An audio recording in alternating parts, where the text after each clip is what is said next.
بسم الله الرحمن الرحیم. موږ او تاسې یو درس ده په نبوي سیرت کې ویلی ده چې پرونه مو ویلی د نبي علیه السلام مبارک نسب او د نبي علیه السلام دوو نیکونو باره کې څه معلومات و. همدا رقم د نبي علیه السلام قوم او د نبي علیه السلام کورنۍ مو ویلې. اوس راځو د نبي علیه السلام یو نیکه عبدالمطلب باره کې معلومات وایي. عبدالمطلب صاحب دا د نبي علیه السلام د پلار نیکه ده، یعنی د ده نوم شیبه و.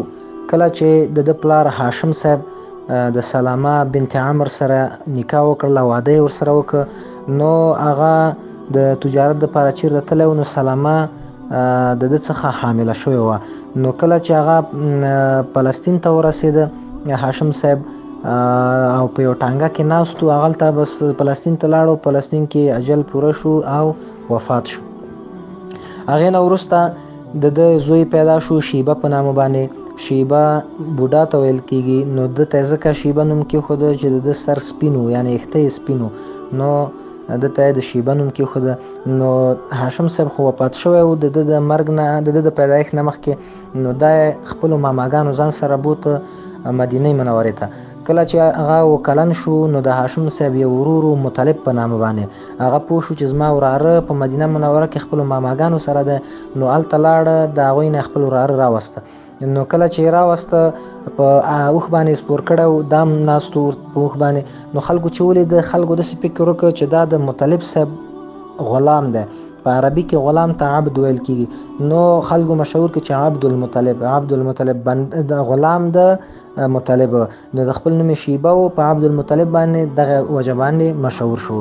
نو دا ډېر سخي سړی و، ډېر سخاوت په ده کې و، نو دې وجې نه ورته پیاز یې ویلې. پیاز عربي کې بهیدونکي ته ویل کېږي، یعنې د ده دسترخوان به همیشه خور و، خلکو ته به یې ډوډۍ ورکولې. او بعضو خلکو به ویلې چې عبدالمطلب صاحب په هواره کې انسانانو ته ډوډۍ ورکوي او په غرونو کې مرغانو ته. نو دا ډېر سخاوت کې ډېر زیات مشهور و.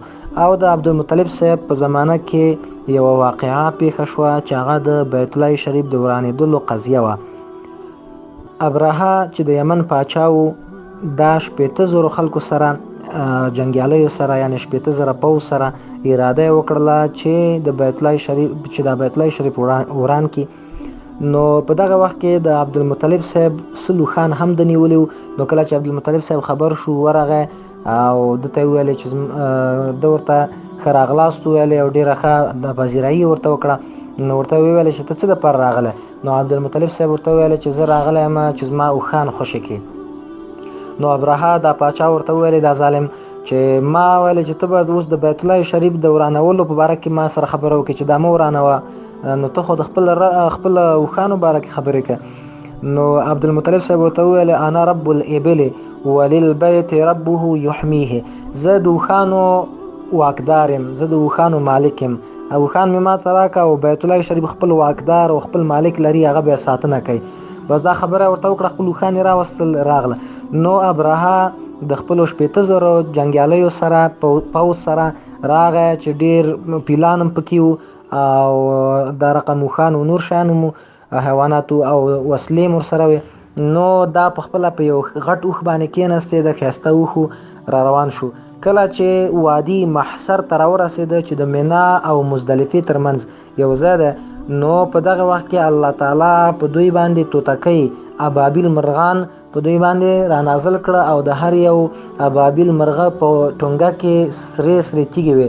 دا بیا چې په هر یو نفر باندې وغورځه او په سر باندې بیا وغورځه، داسې به شو لکه یو حیوان چې واښه وخوري او بیرته یې قی کړي، دومره داسې تیکه تیکه کړه. او الله تعالی دغه واقعه په سورة فیل کې ذکر کوي.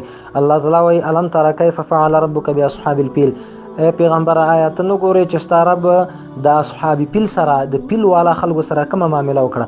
الم یجعل کیدهم فی تضلیل، آیا مونږه الله تعالی وایي د دوی هغه پلان شنډ نه که، پلان هم ورته ختم نه که؟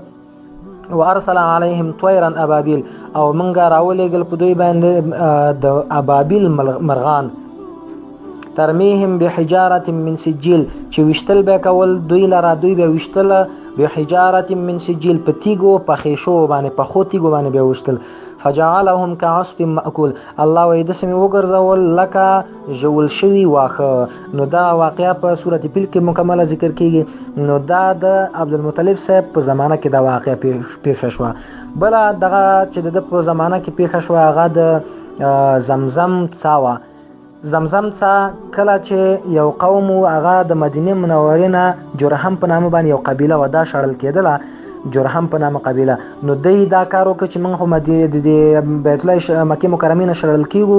نو دا زمزم څا یې ورانه کړله. چې کله یې ورانه کړه بیا الله تعالی د خوب په ذریعه باندې عبدالمطلب صاحب ته وښودله چې دغه هلته د زمزم څا ده او دا بیرته وسپړه جوړه کړه. نو کله چې د زمزم څا جوړه کړله نو د قریشو قومونو ورسره ضد ښکاره کړه، ضد یې ورسره وکړه.